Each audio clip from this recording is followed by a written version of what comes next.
Hey everyone, welcome back. So in the last video, we added Kubernetes Ingress as the public-facing component to the demo, and we learned how Ingress solves the problem of a consistent interface while still implementing the routing for different services. And towards the end, we discussed that the Ingress is getting retired and we should now use the Gateway API. So in this video, we will learn how to implement Gateway API.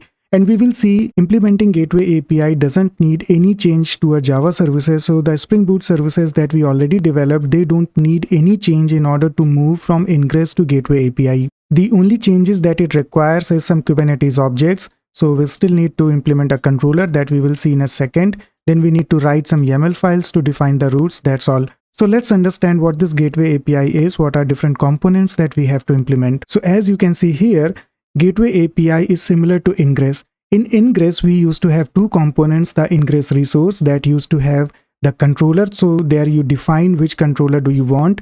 And then you also define the routing rules in a YAML file. So that defines your Ingress resource. Then we also used to install the controller. So in the demo, we installed Nginx as the controller. So there were two components, Ingress resource and Ingress controller. In case of Gateway API, we have three components. The first one is Gateway class, then the gateway itself, and then the routes. So the Gateway class is basically what is the controller that you want to use. It could be Nginx, it could be HA proxy. So it depends on the vendor. There are different vendors available which implement the Gateway class. So your Gateway class is essentially the controller that you want to implement, that you want to install. Then you also define the gateway. Gateway is the entry point to your application. So it defines the entry point that the clients would hit in order to access your services. And then in the end, we have the routes. And the routes are simply the routing rules that you define. So in the last demo, if you remember, we wrote the HTTP rules that depending on the endpoint, which service to redirect to. Now, the thing is with Gateway API, we have native support for different types of routes. So for example, we have support for HTTPRoute, we have support for gRPC route, and in the same way, there is TCPRoute as well.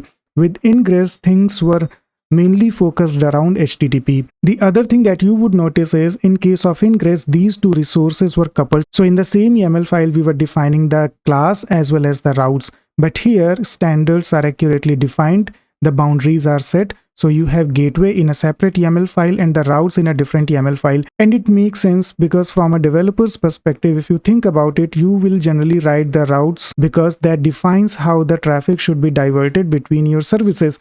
But gateway is kind of a one-time activity which can be owned by the ops team.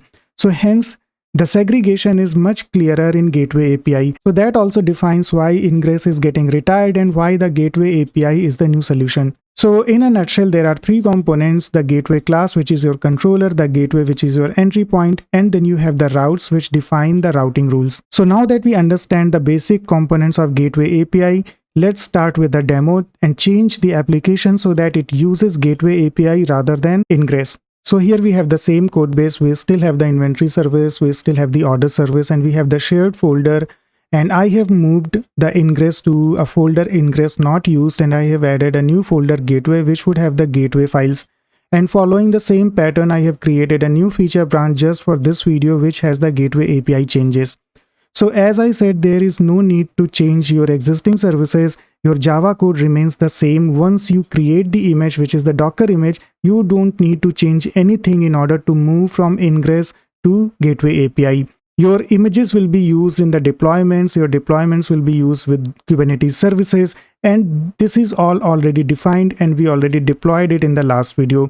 The only thing is, since we deployed Ingress also, for this video, we need to remove the Ingress and we need to install the Gateway API component. So that is something we will do.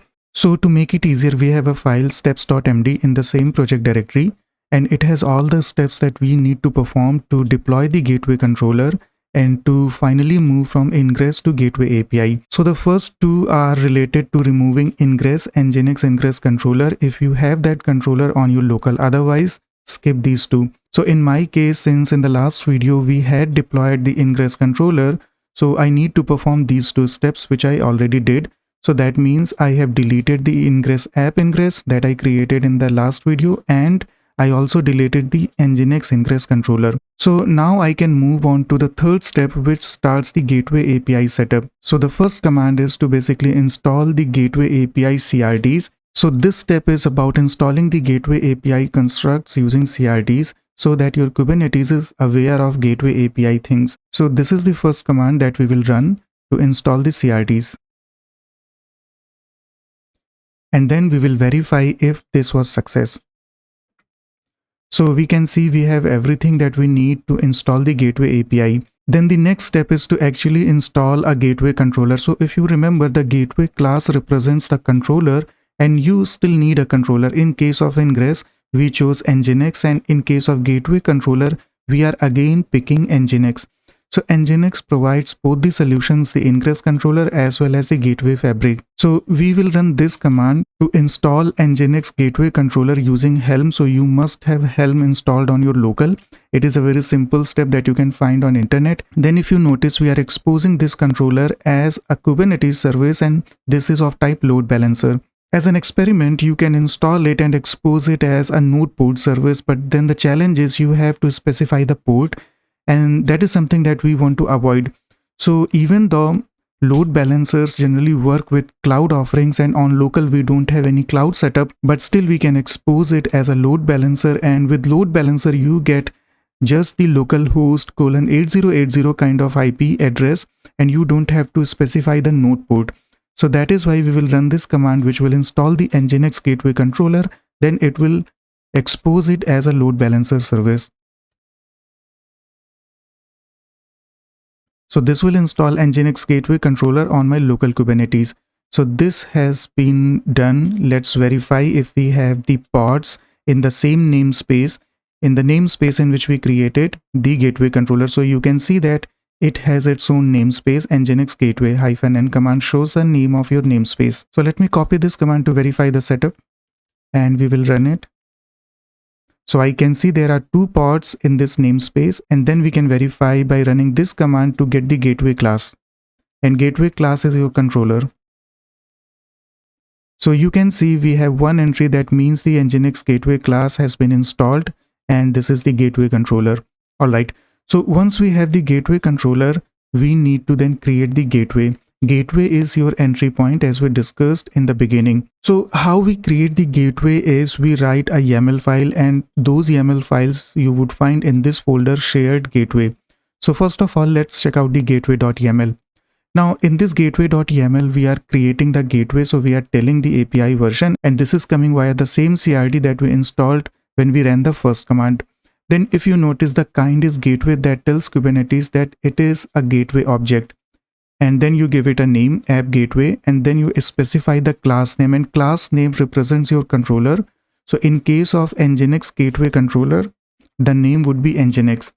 And then you define that this gateway controller, your gateway, would listen on 80 port with protocol HTTP.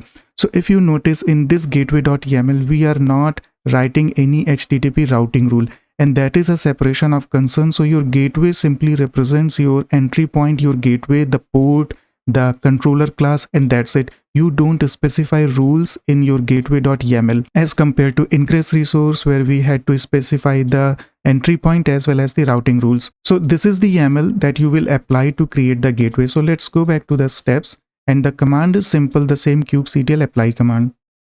So let's run it, and this will actually create the application gateway or your Nginx gateway. Then we will verify it.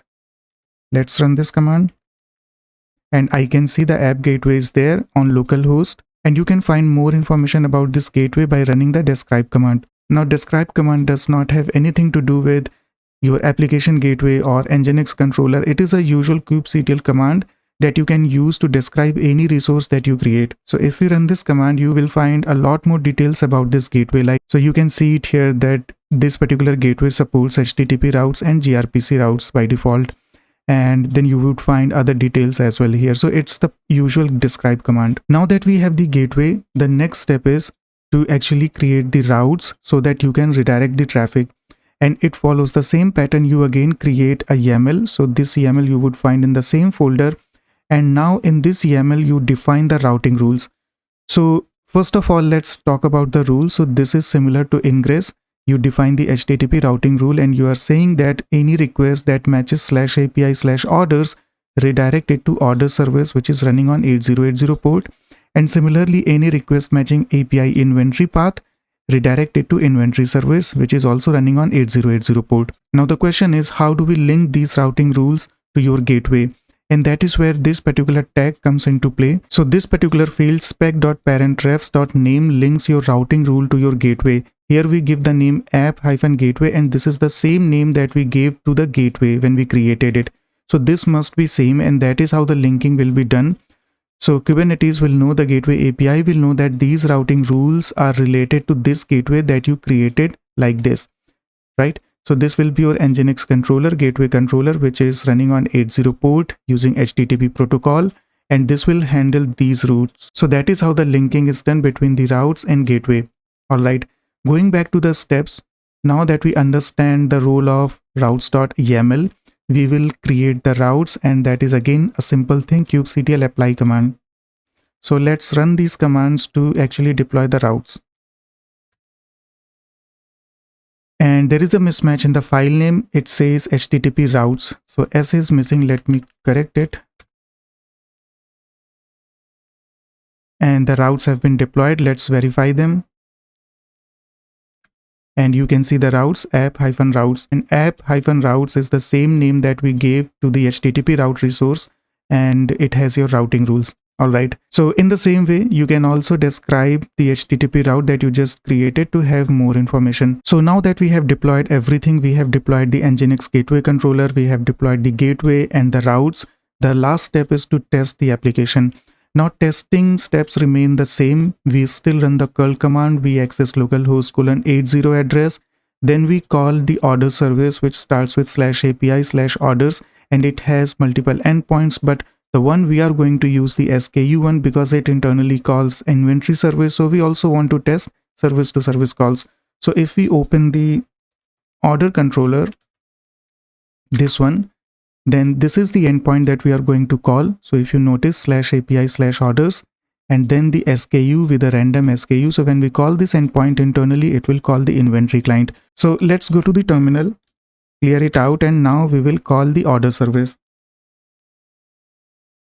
The endpoint would be /API/orders and then a random SKU. And I made a mistake. The port must be 80, not 8080, because if you remember in the gateway.yaml, you are listening on port 80. So let me correct it. And now we can see the response by the order service. That order was handled by this particular pod. Then it called the inventory service and got a response from the inventory service as well. So we can see the whole chain is working fine from the order service to inventory service. In the same way, we can actually call the inventory service also directly to test that it is also working fine. So it has the endpoint /API/inventory then SKU. So you can see we are also calling inventory service directly. Now, if you notice, the important thing is we still have the consistent interface for the client localhost :80, which represents your base address, and the routing is done on the basis of your endpoints. But this time this routing is done by Gateway API. So that's it for this video. That's what I wanted to cover on Gateway API.